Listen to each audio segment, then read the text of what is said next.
Hi, my name is Joshua Matthew. This year's United Nations International Anti-Corruption Day's motto is Recover with Integrity. This is so articulate because everyone is trying to recover, everyone is trying to make up for lost time, make up for lost resources, trying to make profits that could have been wasted during the COVID 19 lockdown and all.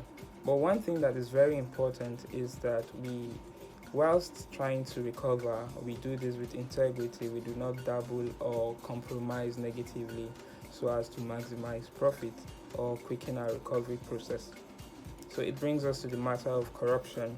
Corruption is simply a dishonest and fraudulent conduct by those in power. Those in power does not necessarily mean those in high places or in governmental positions, but wherever you are and you have some capacity to effect change, you are susceptible to corruption. So corruption is simply a cancer, and just like other cancers, eats into the fabric of systems, into things that have been established until it destroys what it stands to represent or the values it is trying to provide. Now, there are a lot of effects of corruption on our economies, one of which is distrust in the system. When you have a corrupt system, the followers tend to lose faith in that system, tend not to believe anything that comes from the system, and it leads to disinterest in taking responsibility, because then you feel like all your efforts would go unaccounted for, or at best would be cut short before it sees the light of day. Then you have low drive for sustainable development because you don't have interest, so you don't feel obligated to ensure that there is some certain level of development in your country, in your organization. Yeah, we have a lot of people doing that in Nigeria, especially where you have people tell you that a lot of other people are going against traffic laws and nobody is saying anything about it. So I can just join the bandwagon and do the same. So it leads to a lot of low drive in keeping your part of the bargain, keeping your part of the deal.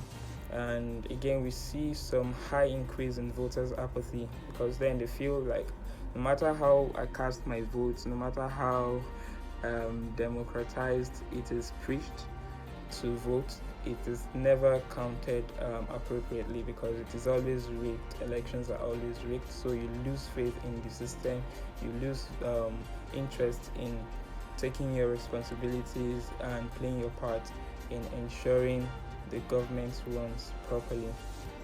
Then the most annoying part, or the most annoying effect, is the fact that productivity sees a dip.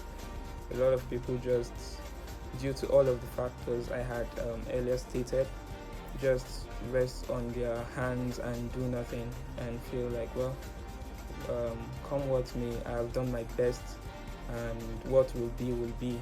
So there's a very high disinterest in being productive. There's a very low productivity level. The human capital doesn't seem to boost our GDP, and of course our economic buying power kind of dwindles. Then you see inflation, you see recessions. Nigeria has plunged into a recession, and all of these things could be linked back to corrupt practices.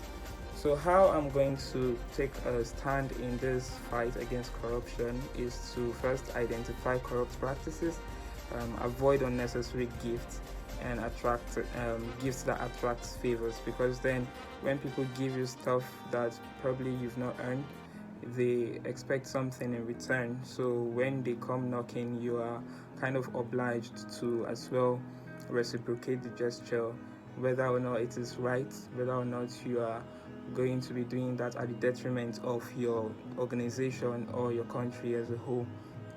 So of course I'm going to reduce how, or avoid totally how, I get gifts from people, get favors from people, so as not to get too much in depth of favors to repay.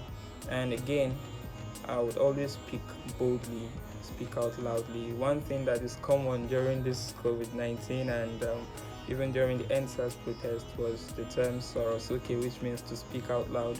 So yes, I think we really need to do a lot of that if we must fight against corruption, because a lot of crimes are swept under the carpet, a lot of fraudulent activities are swept under the carpet, and if that persists, then I don't see how we are going to get out of this miry clay that we found ourselves in. So speaking out loud is going to be one of my number one mottos, after recognizing what corrupt practices are existent in the system and looking for the right channels to voice out through. So yeah, that's it from me. I really hope you find this video useful. Please like, thank you very much. Bye.